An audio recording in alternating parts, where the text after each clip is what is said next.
lindo Muy bien. Antonio, porque es un hombre que utiliza mucho la memoria y la utiliza, la practica y la aprende, ¿no? Todo el tiempo, ¿no? Así que vamos a hablar de eso y vamos a hablar también sobre el rol de los padres en la educación de sus hijos en este contexto donde hay una sobreabundancia tecnológica, ¿no? Esta cuestión de los chupetes digitales y todo ese tipo de cosas, ¿no? que se vienen. Pero bueno, vamos por parte. El primer tema, hay una investigación de la Universidad de Favaloro que lo lidera la doctora María Roca. Es una investigación que reflexiona sobre las incidencias de los cambios de las tecnologías en todo el universo interno de la mente y de la sociedad. Ustedes saben que cada uno de nosotros tenemos diversos tipos de memorias. Hay una memoria a largo plazo y una memoria a corto plazo. La memoria a corto plazo es la memoria que permite, a través del hábito, permite saber que yo puedo tener determinados elementos para, de esta manera, trabajar determinados conceptos y poder tenerlos al alcance cuando yo quiera usarlos, ¿no? La memoria a largo plazo ya requiere de otro tipo de ubicación, inclusive geográfica, llamémosle, dentro de nuestro cerebro. Lo que dice esta investigación que encabeza la Universidad de Favaloro es que Internet, o en realidad se pregunta si Internet provocó una amnesia general o es una herramienta que ayuda a recordar lo importante. Y ahí estamos ingresando en esta tendencia, no sé si ustedes se acuerdan, Juan Antonio seguramente sí, cuando íbamos a la primaria, cuando estábamos estudiando en la primaria, nos enseñaban los poemas de memoria.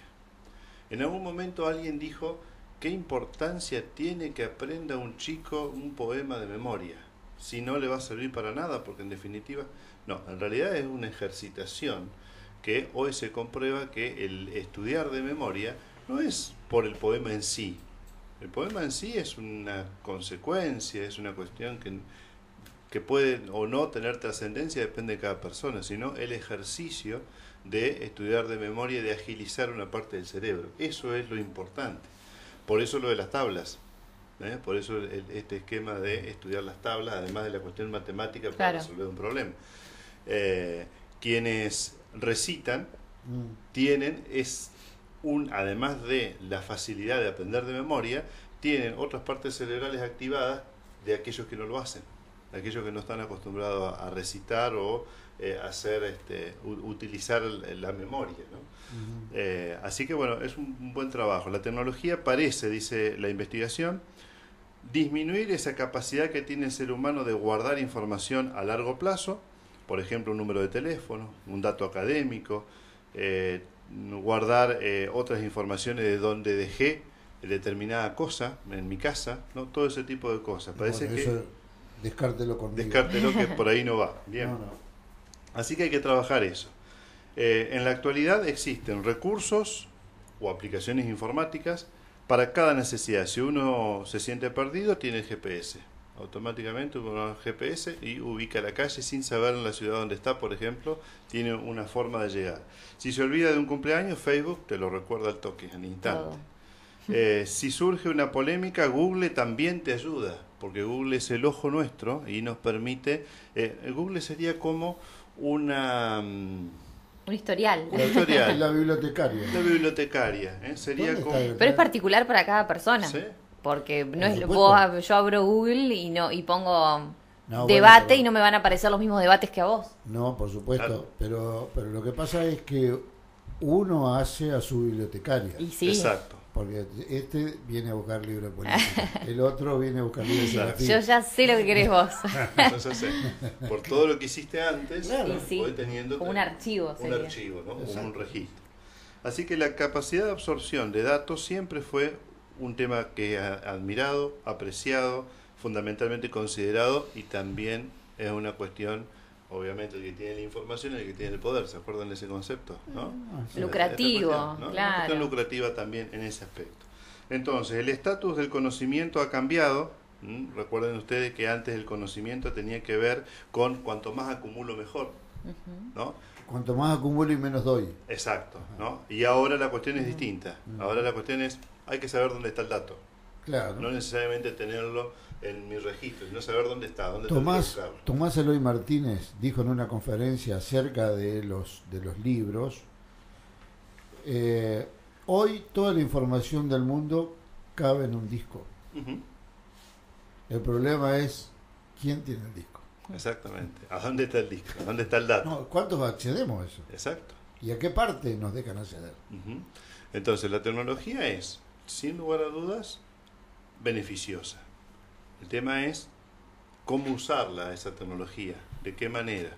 Existen distintos tipos de memoria, como les decía hoy, pero la diferenciación es crucial para comprender el complejo fenómeno que abarca los procesos mentales. Por mecanismos que no están claros, el uso frecuente de los smartphones, de las redes sociales y la comunicación permanente parece disminuir la capacidad de la memoria de trabajo, que es la memoria de corto plazo que les mencionaba. La memoria RAM. La memoria RAM. En algunos casos también en la memoria anterógrada, es la capacidad de retener información nueva. Hay un efecto adverso por el uso frecuente de los social media o de las redes sociales y de los celulares fundamentalmente. Los individuos utilizan Internet como su base de datos personal, una especie de memoria externa. Esta conclusión es similar a la que arribó, fíjense qué viejo es esto, ¿no? El psicólogo David Wegner, que dice que en la era predigital, allá por 1985, planteaba el concepto de la memoria transactiva, en la que un miembro de un grupo se despreocupa de retener determinada información porque hay otro que lo sabe, ¿no? Entonces, lo importante es saber quién es el que tiene esa información. Te doy un ejemplo.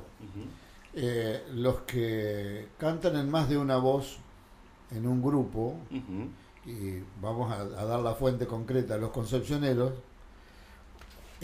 alguno de los dos, si vos lo haces cantar solo, un tema que cantan juntos y una parte que no sabe, porque es la parte que le toca al otro. Claro, y descansan en que lo tiene el otro. Claro, sí, digamos, están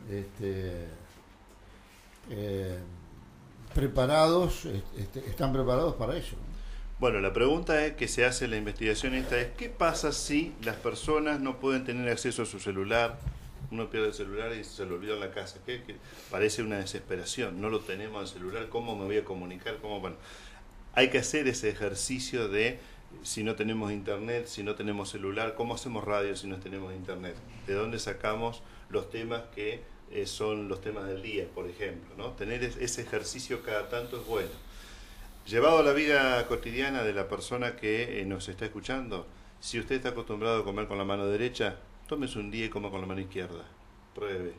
Si usted está acostumbrado a hacer determinadas cosas de rutina que las hace automáticamente, piense y hágalo al revés, hágalo de otra manera.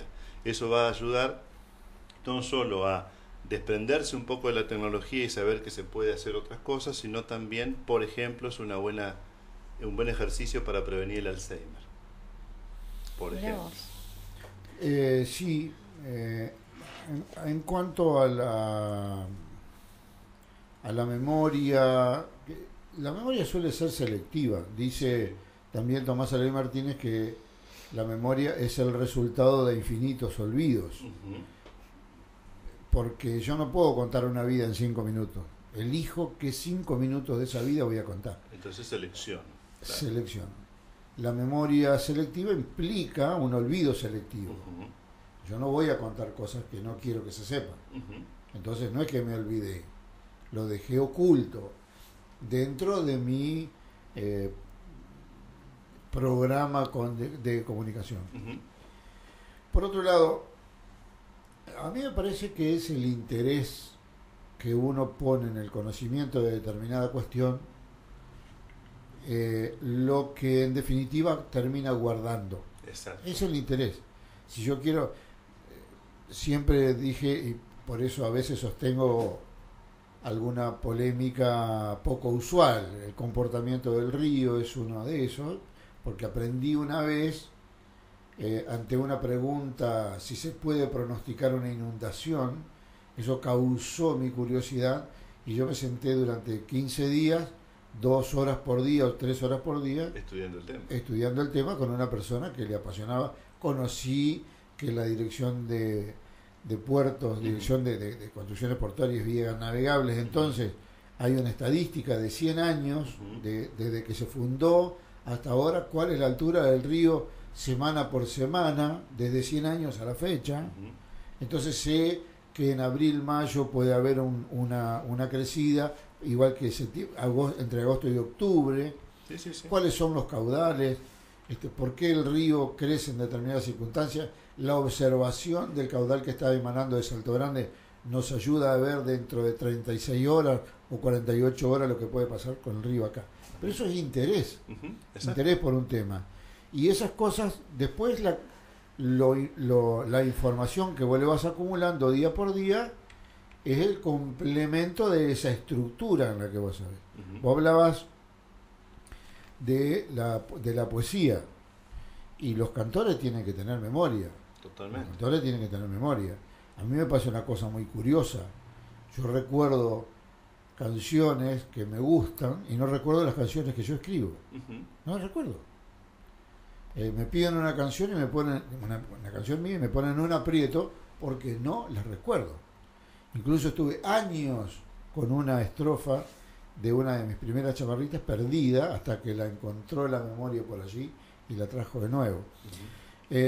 Así que yo creo que hay actos voluntarios de la memoria, aquello que vos le prestás atención, aquello que te apasiona, aquello que yo. Hay gente que dice, bueno, se dedica a la vitivinicultura, pero hay gente, yo conozco gente muy cercana que sabe qué perfume tiene el otro o la otra, y si es un perfume de verano, de invierno, qué sé yo, me gusta o no me gusta, es todo lo que yo puedo opinar, pero bueno, no es lo que yo selecciono como motivo de conocimiento o desarrollo personal en mi vida. Así que alguna vez, y vos fuiste testigo, Juan, discutimos con Antonio Tarragorros, Jorge Enrique Martí, Roberto Romani, hablábamos sobre juventud e identidad. Exacto. Y la pregunta motivadora era: un chico sentado en una computadora, ¿está conectado o está aislado? Y como se vio en ese momento, desde la trascendencia de la tradición en las voces de Jorge y de Roberto, vino la interpretación moderna de Antonio, que dejaron, me parece, en ese barco ahí flotando algo que, sin embargo, Jorge Enrique Martí, recitando Destino, acalló con todo el debate. Y destino, uno piensa en la palabra destino y piensa en algo, un camino por recorrer.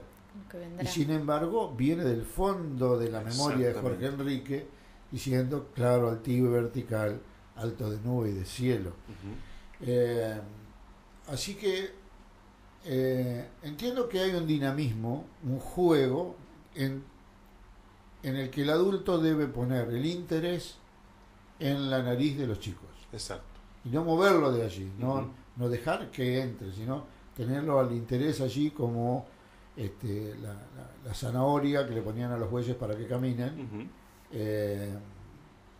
Tener el interés como motivador de todo lo demás, que no... Esa es la clave, saber encontrar cuál es el interés de ese chico que está enfrente de nosotros. Sí, más que el tiempo que está en la computadora, saber qué es lo que le interesa. Exacto. Bueno, de eso habla la licenciada Liliana González. Me hubieras dicho, no decía nada. Psicopedagoga, que habla del rol de los padres y la nueva tecnología. Lo escuchamos.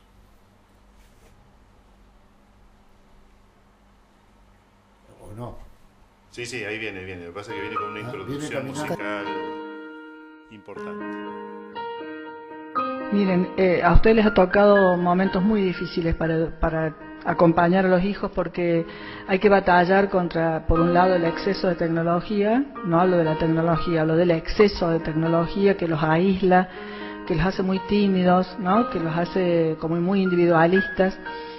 Tienen que luchar contra eso, tienen que luchar contra el sinsentido de la escuela para muchísimos chicos, que van a la escuela porque es obligatoria, pero no le encuentran sentido, porque ellos creen que en Wikipedia, en Google está todo el conocimiento, entonces ¿para qué van a ir a la escuela? ¿No? Aburrirse, dicen ellos. Todos mis pacientes adolescentes se quejan de la poca libertad que le dan los padres. Entonces le digo, bueno, ¿querés que busquemos otros papás? Y me dice, ¿cómo? Le digo, pongamos un aviso en el diario. Y me dice, ¿se puede? Sí, le digo. Te lo hago yo. Entonces empiezo, ¿no? Juan de 15 años busca padres más modernos, más piolas, más permisivos, que lo dejen emborracharse todas las noches, que lo dejen faltar al colegio todos los días, que lo dejen ir con armas, así, una exageración. Liliana, eso no son padres. Y claro, los padres que aman cuidan. Cuando seas mayor de edad, harás de tu vida lo que quieras. Ahora la libertad, esto le digo a mis pacientes, la libertad, que es lo que vos deseas, los verdaderos padres te la van a dar homeopáticamente, o sea, gotita a gotita. No se abre la jaula de golpe. Y vos te la tenés que ganar con dos cosas: verdad y responsabilidad. No mientas, porque cada vez que mientas y le decís que vas a lo de Pedro y te vas a lo de Pamela, cada vez que mientas retrocedes en tu libertad. Y responsabilidad, si te dicen volvé a las 5, volvé 5 menos 5. Ganaste un pasito para la próxima salida, no volvás a las 7, retrocediste. O sea, responsabilidad y verdad. Porque uno tiene que confiar en la construcción que hizo en la infancia. Uno tiene que confiar en el hijo que construyó. ¿Cuál sería el hijo peligroso cuando llega a la adolescencia? El que llega a la adolescencia con el yo frágil, con la autoestima débil, sin amigos, porque entonces hará lo que el grupo le diga que hay que hacer para tener amigos y pertenecer. ¿Se entiende? Pero cuando un chico tiene la autoestima fuerte y tiene un yo sano y tiene una vida sana, y los padres se ocuparon de una vida sana, y cuando digo vida sana es la buena alimentación, el buen sueño, el buen dormir, momentos con papá y mamá, deporte, naturaleza, bueno, tiene muchas menos posibilidades de pasar a situaciones de riesgo que los chicos que no han tenido ese cuidado en la infancia, ¿no? El adolescente no se transforma en esa cosa tan rara de un día para el otro. Fue niño y lo construimos nosotros.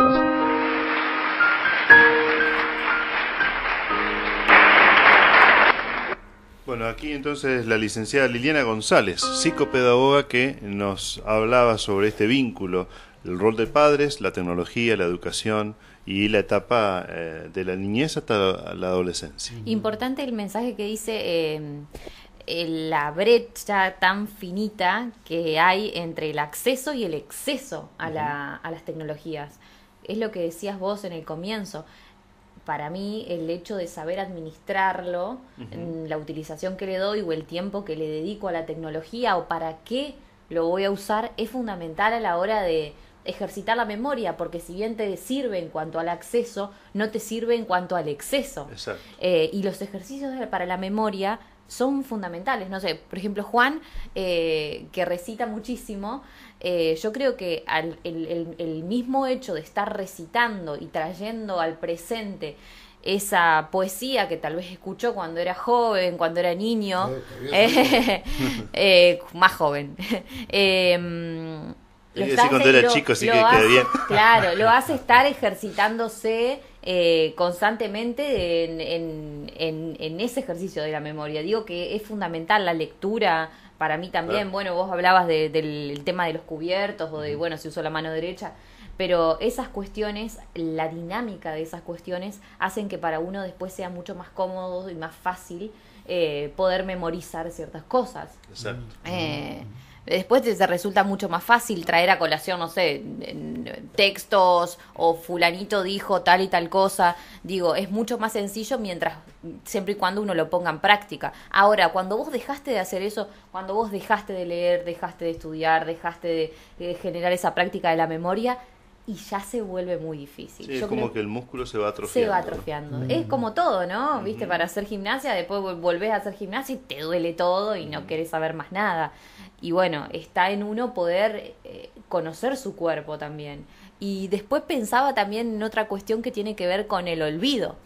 También hay quien dice que el olvido está lleno de memoria. Y digo, el olvido también es selectivo. Claro.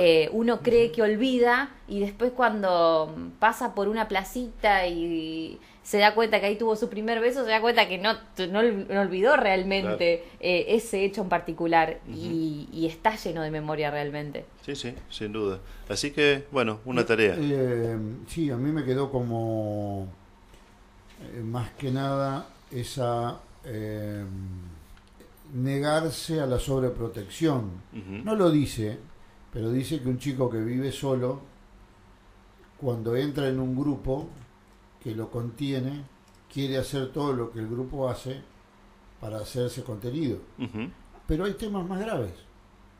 Una persona que no interactúa con otra tarda en razonar las respuestas. Exacto. Y generalmente tiene malas noticias, malas notas en matemáticas, porque está hecha en base al razonamiento. Ujú. Entonces, la solución de un problema requiere un proceso de análisis que la persona que se cría solo no tiene. Porque vos hablabas del estudiar de memoria. Y sí, estudiar, decía Ockmandino, que la mente se programa como una computadora. En realidad, la computadora se programa como se programa la mente. Exacto. Entonces, por eso es que aquella teoría del lavado del cerebro, donde vos te encerraban en una biblioteca donde solo te daban a conocer una cosa, no sé, de historia, de geografía, lo que vos quisieras, terminabas conociendo más lo que decían esos libros donde te habían encerrado que tu propia geografía. Te eras extraño en tu propio territorio. Entonces, la sobreprotección, o entender que tener el chico más cerca es más sano que dejarlo libre con los debidos cuidados, tiene que ver exactamente con la creación del yo y la independencia y la interdependencia que se da con los grupos sociales circundantes. Entonces, la proliferación de amigos genera acceso a la música, al arte en general, a la variación en las lecturas o en lo que fuera. A todo. En cambio, si vos tenés un chico que está todo el día sentado en la computadora y después va y se junta con amiguitos que... De hecho, la transculturación que yo contaba de haber llegado a Cerro Colorado y haber visto un chico vestido como si estuviera en el Bronx y era de un país más criollo imposible, de un lugar más criollo imposible, eso evidenciaba que el tipo había estado más en contacto con una cultura. Exacto. Que le ponía la gorrita para atrás, los pantalones anchos, cortaba la mitad de la pierna y una zapatilla más grande que el pie. Bueno, estábamos sonados porque ese tipo no sabe nada de la tierra que está pisando. Claro, que Yupanqui vivía ahí a 4 cuadras. Claro, tal cual. Y quién es Yupanqui, probablemente. Bueno, es un tema. Así que, bueno, tarea para la casa. Muy bien, muchas Adiós. gracias. Bueno, gracias, muchas gracias.